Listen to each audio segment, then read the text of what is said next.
ಚಳ್ಳಕೆರೆ ತಾಲ್ಲೂಕಿನ ಚೌಳೂರು ಸಮೀಪದ ಬಸವೇಶ್ವರ ಕಾಲೋನಿ ಬಳಿ ಶಿಥಿಲಗೊಂಡಿರುವ ಹಳೆಯ ಸೇತುವೆಯನ್ನು ತೆರವುಗೊಳಿಸದೆ ಹೊಸ ಸೇತುವೆ ಕಾಮಗಾರಿ ಆರಂಭಿಸಿರುವುದಕ್ಕೆ ಗ್ರಾಮಸ್ಥರು ತೀವ್ರ ಆಕ್ರೋಶ ವ್ಯಕ್ತಪಡಿಸಿದ್ದಾರೆ.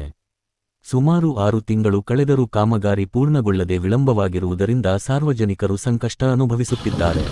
ಹಳೆಯ ಸೇತುವೆ ಅಪಾಯಕಾರಿಯಾಗಿ ಶಿಥಿಲಗೊಂಡಿದ್ದರೂ ಅದನ್ನು ತೆರವುಗೊಳಿಸದೆ ಕಾಮಗಾರಿ ನಡೆಸುತ್ತಿರುವುದರಿಂದ ವಾಹನ ಸವಾರರಿಗೆ ಸಂಚಾರದಲ್ಲಿ ತೀವ್ರ ತೊಂದರೆ ಉಂಟಾಗಿದೆ.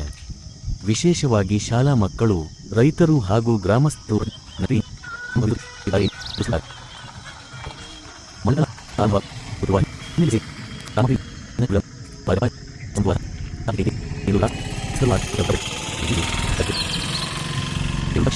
ಕೈಗೊಂಡು ಕಾಮಗಾರಿಯನ್ನು ಶೀಘ್ರ ಪೂರ್ಣಗೊಳಿಸಬೇಕು ಎಂದು ಒತ್ತಾಯಿಸಿದ್ದಾರೆ.